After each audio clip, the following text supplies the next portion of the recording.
সার্জারির উন্নয়নে মুসলিম চিকিৎসকদের অনেক বড় অবদান ছিল। সবচেয়ে বিখ্যাত ছিলেন আবুল কাসিম আল জাহরাভি।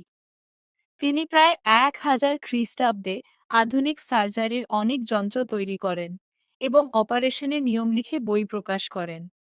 তিনি সেলাই করার বিশেষ সুতা ব্যবহার করেন, অস্ত্রোপচারের জন্য 200টির বেশি যন্ত্র তৈরি করেন, দাঁতের চিকিৎসা ও হাড় জোড়া লাগানোর পদ্ধতি শেখান, রক্তপাত বন্ধ করার নতুন কৌশল ব্যবহার করেন।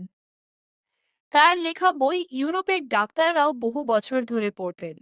এজন্য তাকে আধুনিক সার্জারির জনক বলা হয়। আধুনিক হাসপাতাল ব্যবস্থার উন্নয়নে মুসলিমদের অবদান খুবই গুরুত্বপূর্ণ। প্রায় 805 খ্রিস্টাব্দে হারুন আল রশিদের শাসনামলে বাগদাদ এ বড় আধুনিক হাসপাতাল প্রতিষ্ঠা করা হয়। এই হাসপাতালগুলোকে বলা হতো বিমারিস্তান। এখানে রোগীদের আলাদা আলাদা বিভাগে চিকিৎসা দেওয়া হতো, যেমন জ্বরের রোগী, চোখের রোগী, মানসিক রোগী, অস্ত্রোপচার রোগী। মুসলিম হাসপাতালগুলির বিশেষ বৈশিষ্ট্য ছিল গরিবদের বিনামূল্যে চিকিৎসা দেওয়া হতো, ডাক্তারদের নিয়মিত প্রশিক্ষণ দেওয়া হতো, রোগীদের পরিষ্কার কাপড় ও খাবারের ব্যবস্থা ছিল, নারী ও পুরুষের জন্য আলাদা ওয়ার্ড ছিল, ফার্মেসি ও ওষুধ সংরক্ষণের আলাদা কক্ষ ছিল।